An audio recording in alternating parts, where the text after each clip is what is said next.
So I heard a reporter say that Shedeur Sanders needs to elevate the rest of his team. That, well, if he's out there, he should be able to elevate mediocre players on the Cleveland Browns. It was Jason Lloyd of The Athletic. He's on Ultimate Cleveland Sports Show as well.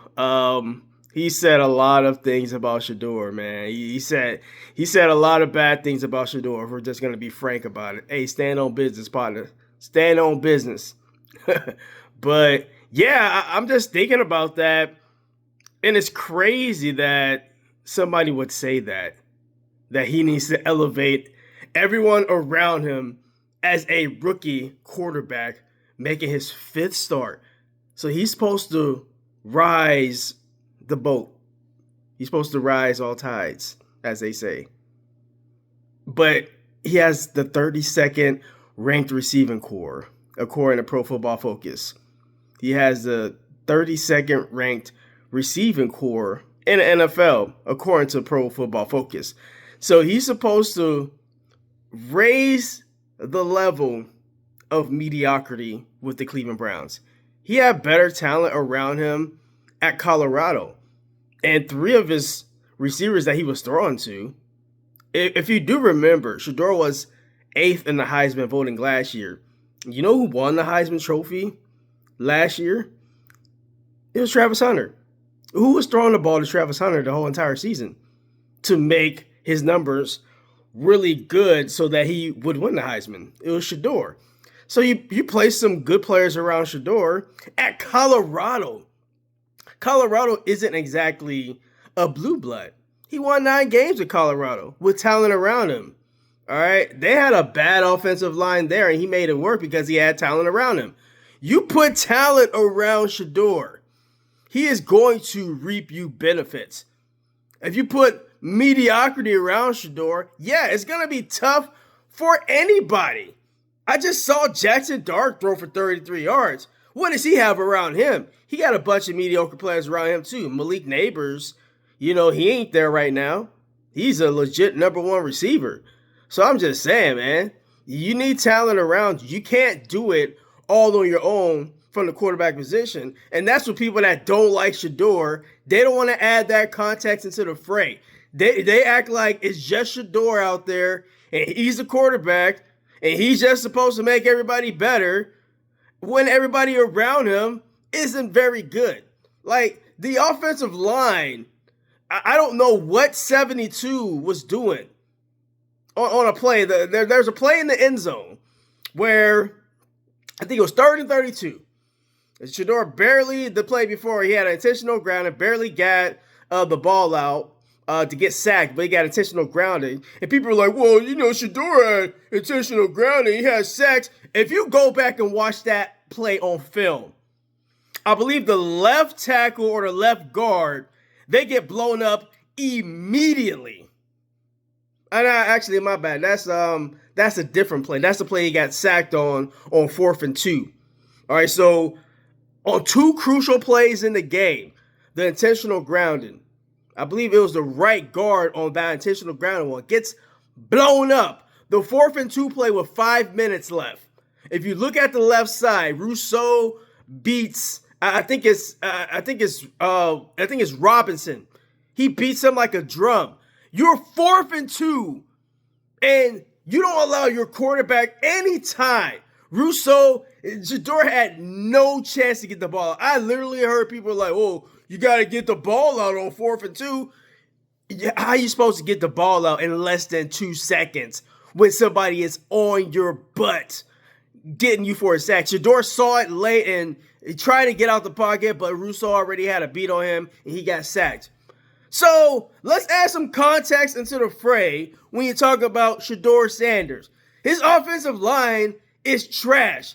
In 2 crucial plays in the game against Buffalo, his line in front of him get massively beat.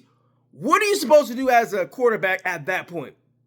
Like these people like Jason Lloyd, they don't add that kind of context. They're just going to sit there and be like, well, Shedeur has the worst EPA without adding any context to the fray.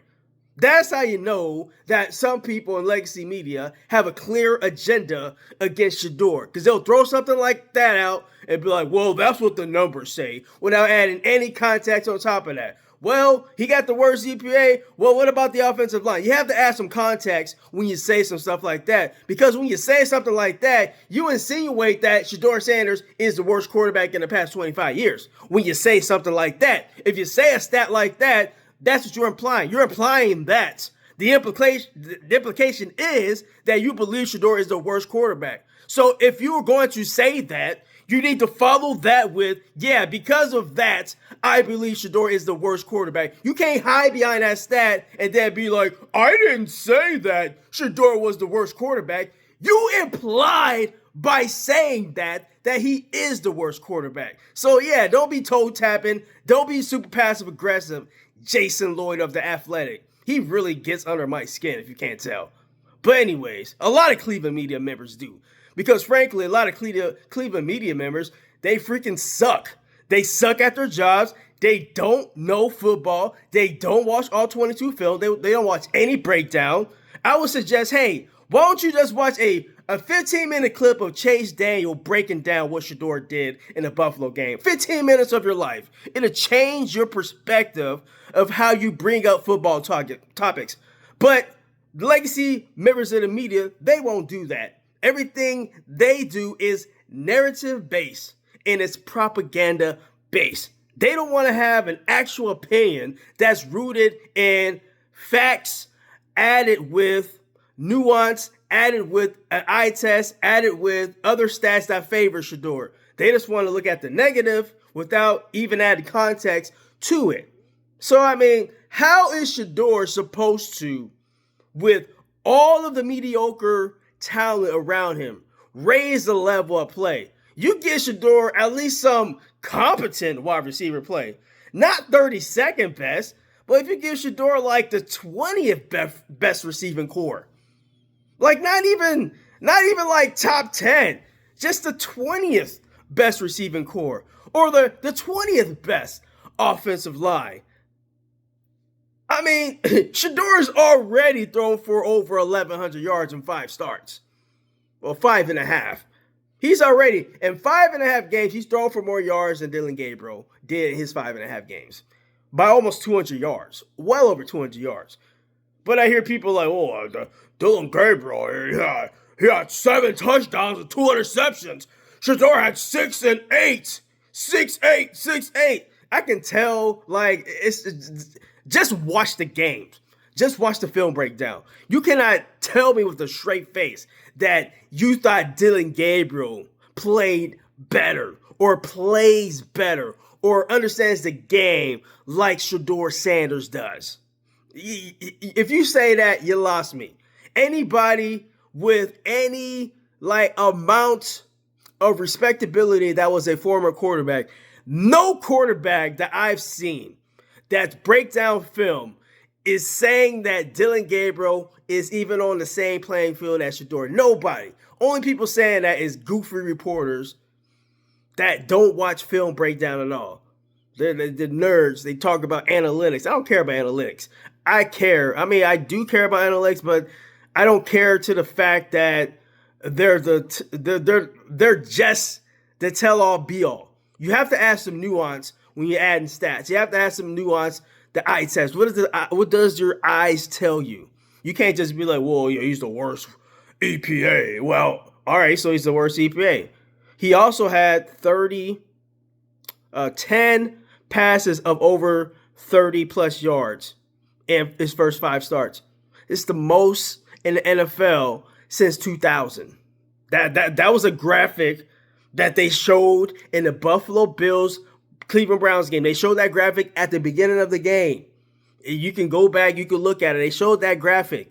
So please don't tell me, oh, he's worse than EPA. But also, he's on a graphic with Joe Burrow as the only quarterback to have 350 yards, 3 touchdowns, and a rushing touchdown in their rookie season. Joe Burrow, Shedeur Sanders. He was also on a graphic with Tom Brady throwing for 364 yards in his 3rd game. A weird, odd stat, but still, with Tom Brady. Also, I'll throw another stat at you. In his first 3 starts, he had the same amount of 50 plus yards. I mean, not 50. Throws over 50 plus yards in his first 3 starts. He was tied with Aaron Rodgers through 3 starts. So I'm just saying, he's on the graphics with a legend. So if you want to throw that EPA stat, I'm going to throw other stats that combat that. Shedeur is up and down, up and down. So I'm just saying, you can't throw a stat like EPA without also saying that he has the worst offensive line in front of him, according to Pro Football Focus, and also the worst receiving core. So I'll land the plane here. Yeah, how are you supposed to have and trust a rookie quarterback picked in the 5th round to raise the level of everybody around him that's mediocre? Also, I don't know what the interest is of the players. You're 3-12 at this point. So Shedeur has to combat with that. You have to combat with attrition. There comes a point in the season where a lot of people are checked out. Shedeur isn't checked out. Shedeur is one of the players on the Cleveland Browns that isn't checked out. So I'm just saying, all those things have to factor into the fray. The Browns aren't in playoff contention. They don't have anything to play for. So that has to factor into what you're looking at with Shedeur. You can't just be like, oh, in a vacuum, oh, Shedeur's not playing well. Okay, well, he's not playing well. You have to add context to that. He's not playing well because he has the worst offensive line in front of him and the worst receiving core. It just is what it is. You can't have mediocrity around him and y'all expect him to be legendary and great. All right, KSK rolling out. Like and subscribe. Rolling out. Peace.